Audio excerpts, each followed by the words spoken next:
Seguimos en el Magazine de la Buena Energía, 6 años después del COVID, es nuestro tema en el día de hoy. Usted puede participar escaneando el código QR que aparecerá en pantalla para que haga todas sus preguntas. Y la reflexión, Vico y Danielita, es ¿qué nos dejó el COVID? Yo quiero contarles que a mí me dejó una experiencia, digamos que positiva.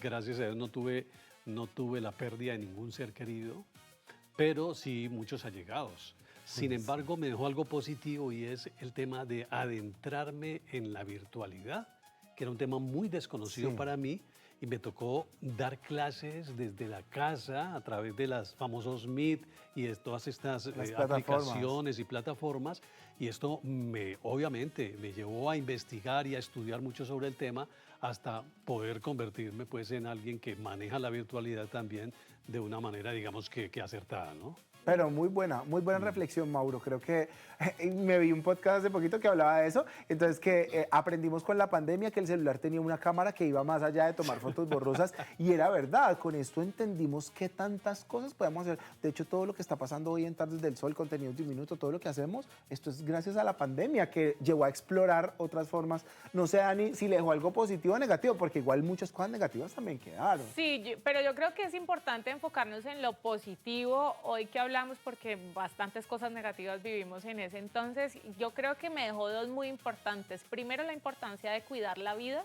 Creo que allí nos dimos cuenta que, por ejemplo, personas que tenían tendencias no muy saludables estuvieron más propensas a irse con el virus, porque a enfermarse todos, pero a que el virus terminara en muerte, pues fue mucho más evidente en personas que tenían o enfermedades de base, o enfermedades también que son de carácter genético, que pues nada que hacer, pero también a personas que, por ejemplo, nunca tuvieron actividad física o que se alimentaban muy mal, que tenían sobrepeso. Así que yo en ese momento que empezaba, desde esa pandemia dejé el gluten, además, hace 6 años dejé el gluten y dejé muchos alimentos que me inflamaban mi cuerpo y me mantenían muy enferma, y ahí entendí que cuidar la vida era muy importante. No podemos controlar lo que pasa externo como un coronavirus, como un COVID-19, pero sí podemos garantizar qué tan fuertes estamos y qué tanto nos cuidamos para lograr enfrentar eso. Y ahí yo creo que hay un valor importantísimo en cuidarnos, no solamente desde el gusto y qué rico que sabe esto y qué rico la hamburguesa y amo dormir todo el día y estoy pasada de kilos o pasada de kilos y no pasa nada. Pues no, hay que cuidar y valorar nuestro templo, que es nuestro cuerpo. Y al igual que Mauro, pues el tema de trabajar de manera virtual, pese a que, digamos, uno está más relacionado, para mí también fue nuevo. Yo en ese entonces hice un proyecto con 8 municipios del norte del Cauca de justicia para la paz. Dios mío, y eso era ¿Desde la casa? un reto enorme, porque hacíamos programas de radio, hacíamos entrevistas por Meet. Les estoy hablando de municipios como Toribío, Jambaló, Miranda, que no tenían buena conectividad a internet. Entonces era un reto enorme para uno desde lo periodístico también, cómo lograr los formatos, cómo lograr informar, cómo lograr construir a partir de un momento que tenía muchísimas complejidades, pero también mucha intención de aprender y de explorar las nuevas herramientas. A mí me quedó algo súper claro, y es que a veces uno vive a millón y detenerse literalmente en un frenazo de mano, que a uno le dijeran que no podía salir a mercar. ¿Se acuerdan el pico y placa, el pico y cédula para mercar? Sí. Eso era terrible. Uno, ¿cómo no puedo salir a mercar? No, es que no puedes salir a mercar. Y el detenernos frente a cosas que vivíamos a millón, para mí fue una de las grandes y mejores enseñanzas frente a el que los aeropuertos estuvieran vacíos. Me acuerdo mucho los primeros días en las calles absolutamente solas, y esa conciencia de no salir porque sabíamos que en casa habían personas que podía costarle la vida que nosotros saliéramos. Ahí siento que ese frenón en seco de valore lo que tiene fue una enseñanza bastante grande. Creo que ahí nos apegamos mucho a nuestras familias y hemos aprendido tantas cosas. Entre tantas, muchas nos dejó esa pandemia, y hemos hecho un resumen precisamente de esas que llegaron para cambiarnos la vida, para quedarse y para enseñarnos además que no todo es estar acelerados. Por eso nuestra compañera Fernanda Gómez ha hecho un recuento de esas cosas que vino la pandemia a enseñarnos. El COVID-19 no solo cambió el mundo, también nos dejó grandes lecciones. Top 5 de lo que aprendimos tras la pandemia. Número 1. La salud es prioridad. Entendimos que sin ella no tenemos nada. Número 2. La prevención es la clave. Pequeñas cosas pueden marcar la diferencia entre prevención y protección. Número 3. La ciencia salva vidas. Las vacunas y los avances médicos fueron la clave para salir adelante. Número 4. La información importa. Estar bien informados puede salvarnos. Pero la desinformación puede costar caro. Número 5. La responsabilidad es colectiva. Lo que haces tú afecta a todos. Cuidarnos es un trabajo en equipo. Más que crisis, el COVID-19 fue una lección global que nos recordó lo frágiles que somos, pero también lo fuertes que podemos ser cuando actuamos juntos. Grandes lecciones que llegaron a transformar la vida de todos, independientemente de la forma en la que nos vimos impactados directa o indirectamente con este virus. Así que gracias a Fernandita Gómez por estas lecciones. Sin duda todo cambió, nuestra vida, pero también el sistema.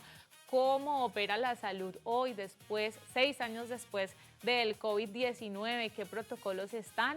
Hoy también vamos a conocer esa parte institucional que es bastante importante para la garantía de nuestros derechos en salud y de nuestro bienestar como ciudadanos, por ejemplo. Por eso recibimos ya mismo al subsecretario de Salud de Cali, Carlos Pinzón. Secre, bienvenido, buena energía, ¿cómo estás? Bienvenido, buena energía. Buena energía, Doc. ¿Cómo te ha ido? Bien, bien. ¿Y ustedes qué tal por acá? Muy Estrenando. bien. Sí, estrenándose y sin Excelente. COVID. Bonito. Estrenando. Doc, pues muchas cosas cambiaron en el sistema a nivel mundial y por supuesto a nivel nacional y a nivel regional, departamental, municipal. ¿Cuáles fueron los más grandes impactos que tuvo el sistema de salud de Cali? ¿Cómo evolucionó a partir de la pandemia? Bueno, pues yo creo que 4 elementos. Uno es la respuesta de emergencias y urgencias, tanto a nivel distrital como nacional. Creo que es importante recalcar el fortalecimiento de los conocimientos de los profesionales de la salud frente a un eventual proceso nuevo de infección y de respaldo. Hay también el elemento del sistema de vigilancia. Creo que el país fue y sigue siendo referente, se fortaleció un montón. En COVID nosotros tuvimos una respuesta casi inmediata frente a la detección del primer caso en el país. Si bien es cierto, el aeropuerto El Dorado Bogotá tuvo sus demoras y demás, pero el sistema de vigilancia respondió. Tercer elemento, creo yo que a nivel nacional y distrital y departamental, el sistema de laboratorios para la confirmación diagnóstica. Recordemos que en ese momento se incrementó la capacidad de respuesta a nivel subnacional.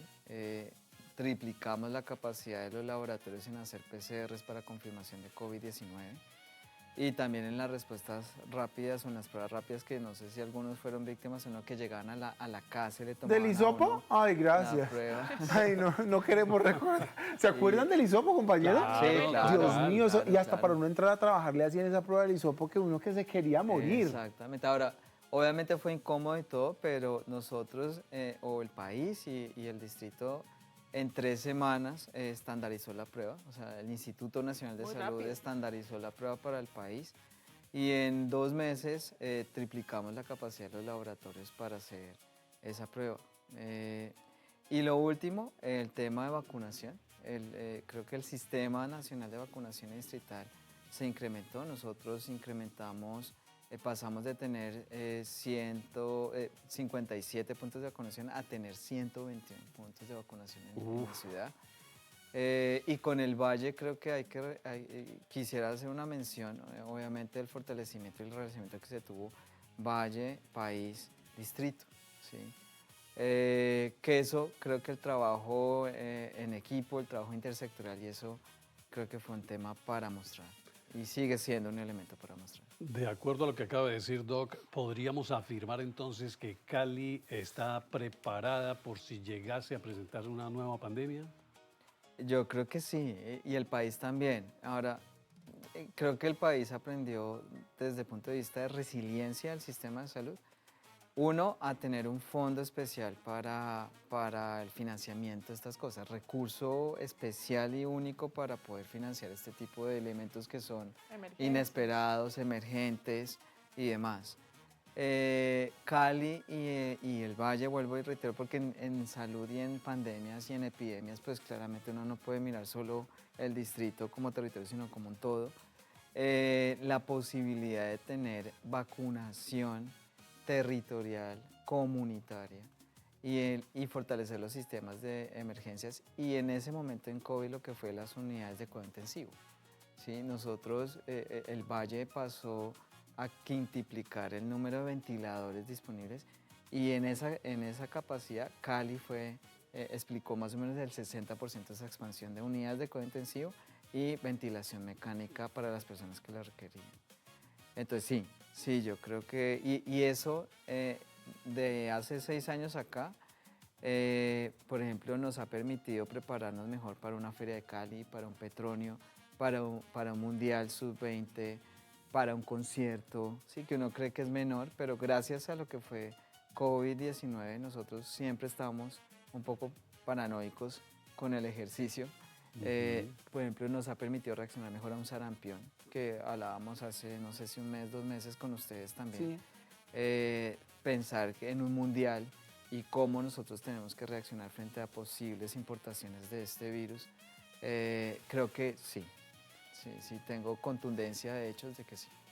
Subsecretario, ahorita hablaba de el tema de las UCI. Yo me acuerdo mucho que por estos días, hace 6 años, empezaban a hablar en las noticias sobre la capacidad UCI de las salas UCI. Se creó una clínica en Cali. No sé si en esa época estaba usted dentro de, no me imagino, dentro del gabinete, pero existía o existe la clínica Cali que se creó, muchos le llamaban la clínica del COVID, que se creó básicamente para atender por la capacidad o la cantidad de salas UCI. Ahora hablaba usted que se tienen previstas para actividades como las que acaba de mencionar, pero ¿qué uso se les da durante el año 1 y 2? Hablando específicamente desde la conciencia para no llegar a unos niveles en esa época de tener toda la capacidad. ¿Qué cree que ha creado la gente como hábitos para la prevención de la salud también? Lo digo porque aquí pasa mucho en Telepacífico, la gente se cuida mucho. Entonces, por ejemplo, aquí cualquier compañero tiene gripa e inmediatamente uno lo ve con tapabocas. Eso antes del COVID no pasaba. O sea, antes del COVID uno estornudaba en el bus encima del que fuera,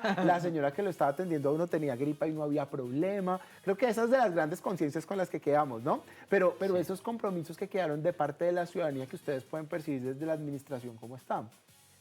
Esa es muy buena pregunta. En el país y en el mundo aprendimos a usar tapabocas, a reconocer, por ejemplo, que las medidas de salud pública son cambiantes, el distanciamiento social, el aislamiento social como una alternativa tan disruptiva y que dejó cosas muy buenas, pero cosas no tan buenas como un deterioro un poco en salud mental y otros procesos de salud.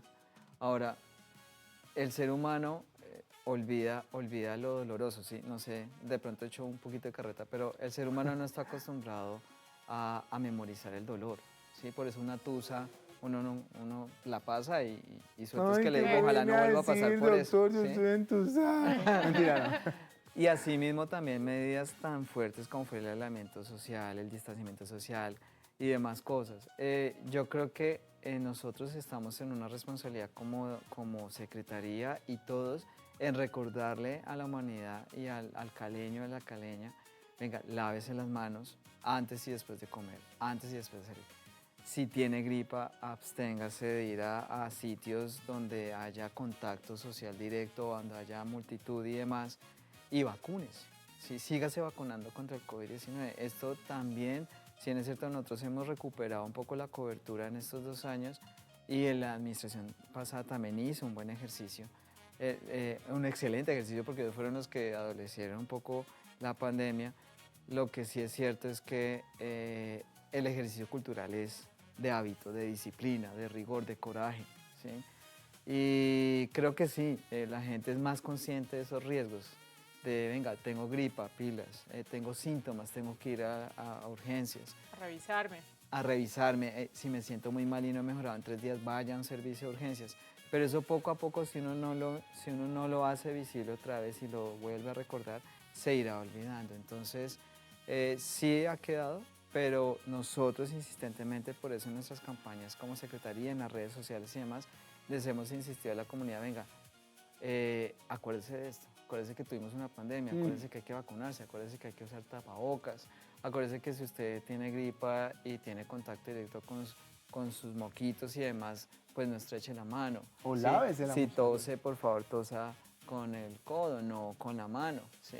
Pues Y- precisamente eso le iba a preguntar yo, subsecretario, perdón que lo interrumpa para finalizar, y es, ¿cuál es el comportamiento actual del virus? Hablábamos anteriormente con un médico infectólogo que nos dijo, sí hay rezagos del virus, hay síntomas que quedaron después del padecimiento y demás, se pueden volver a presentar variantes de acuerdo a los estudios. ¿Cuál es el comportamiento actual 6 años después de este virus en la ciudad y cuáles son las estrategias que desde la Secretaría de Salud Distrital pues se están implementando y se recomiendan a todos los ciudadanos? Entonces yo creo que hay dos componentes de respuesta a esa pregunta. El primero es que COVID-19, el coronavirus 19, a diferencia de otros coronavirus, muta más de la cuenta a ese tipo de virus. Y eso nos deja una lección de alerta frente a la vigilancia silvestre, que se llama eso, es una vigilancia a los animales que pueden ser portadores del virus y que nos pueden infectar en algún momento. En eso es una visión de mundo, es una visión de red y de cooperación internacional en el marco de ese elemento y de generación de vacunas con respuesta a esas variantes, ¿sí? Eso creo que es un elemento. El segundo es en las personas que tuvimos COVID, ¿qué nos puede pasar a mediano y largo plazo? Todavía hay muchas investigaciones. Lo que sí es cierto es que personas que tuvieron síntomas respiratorios fuertes, o sea, fueron hospitalizados en una unidad de cuidado intensivo por COVID-19 o tuvieron daño cardíaco, que es uno de los elementos clave de COVID-19, o daño neurológico, sí es cierto que hay que hacer seguimiento, chequeo periódico cada 6 meses, cada año con su médico. ¿Por qué? Porque sí se ha visto que hay unos efectos secundarios a corto y mediano plazo de compromiso pulmonar y de compromiso cardiovascular. Y en eso creo que la lección aprendida es que ningún virus o ninguna infección pasa derecho en una persona si tiene síntomas. Sí hay que hacer chequeos, hay que hacer revisiones y hay que cuidarse continuamente. Esa es la mayor lección, creo yo, cuidar la vida y cuidar la vida nuestra y la de las personas que nos rodean. Subsecretario, muchas gracias. Buena Subsecretario, energía. muchas gracias, No, buena muy bien, energía. Doctor Pinzón, buena Buena energía. energía.